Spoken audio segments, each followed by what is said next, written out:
Hi bestie, join in. Welcome to the video. I'm gonna talk about, is it safe to travel as a solo female traveler? I feel like this is a very diverse topic, so maybe I will even make multiple parts. Let's just see where we end up today. The question if it's safe to travel as a female is a very hard to answer question because it's like a yes and a no. It depends on the country, definitely.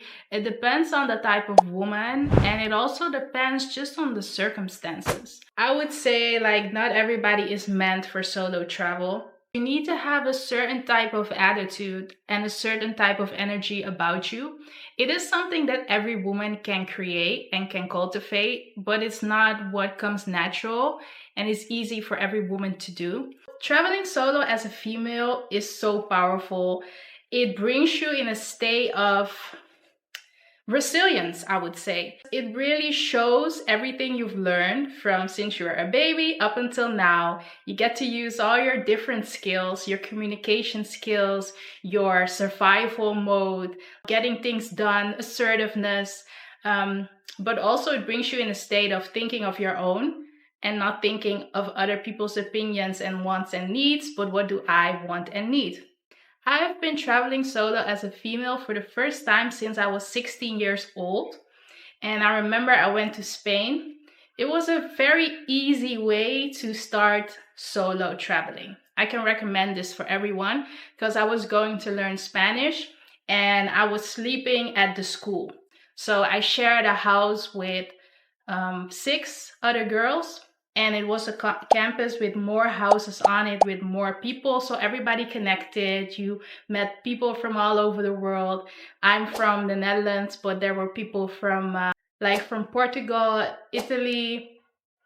You had people from Sweden, I remember, other Dutch people. It was Finnish people, like a lot of European people for the most part.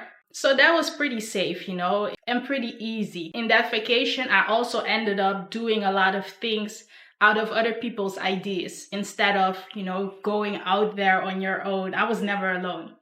But it's a very good way to start because you still have to make the plane trip by yourself and, getting a taxi and getting around and things like that. So that was my first time. And then I didn't solo travel for a long time. The second time I did was last year, and I went to Africa. I went to the Gambia. So it was a big leap because Spain was something familiar for me. I went there many times. And Africa, I had never been there except for the north part, like Morocco and Egypt and Tunisia. I didn't know anything about the Gambia, and I didn't know anyone in the Gambia, but I felt a calling to go there. So I'm very big on following my intuition. So that's what I did. I booked my ticket and I left. First thing I want to say before you want to start solo traveling is energy is a very big thing because you will definitely attract what you think of and what you feel like. So one thing you cannot do is be scared and solo traveling. That's just two things that don't mix well together. If you are scared, you will attract situations where you're gonna be scared. So if you want to solo travel, you first need to fix your fears.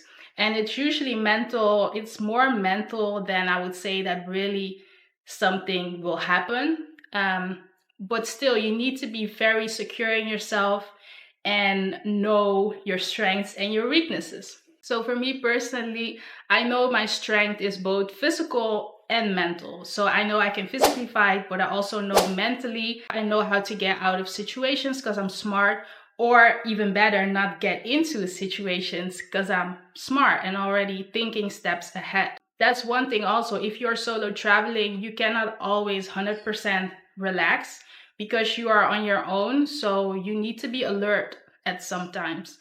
And one of the examples of me not being alert is actually when I went to the Gambia, I missed my flight. And that's an example of, you really only have you. Normally, I have another person next to me who can also see like, oh wait, you're at the wrong gate. We are at the wrong gate. We need to go. You have like an extra checkpoint. I'm very easy, relaxed, flexible. Oh, I get there on time. Oh, everything will be okay. When you thought you were gonna be in like a warm country at another part of the world in like 8 hours, and now you're back at home with your suitcases. It's very humbling. Be very alert when you go travel. Know that everything is on you. Let me think. So then I went to the Gambia, and it already starts at the airport, right? Because the first thing you need to do is you want to get a hotel. No, you want to get a taxi to get to your hotel. And usually you want to get money, especially in countries where there's a lot of cash going on. And then also you might want to have internet as well. That's the one of the things I really recommend to get. I usually wasn't an internet type of girl. I was like not trusting it and like, oh, it's gonna be expensive at the airport. I will do it later. But having internet is very important because you can connect to your people back home. But also, if your taxi takes you to your hotel, you can see on the Google Maps if it's really bringing you to the right place. And that's not only convenience, but also a safety measure.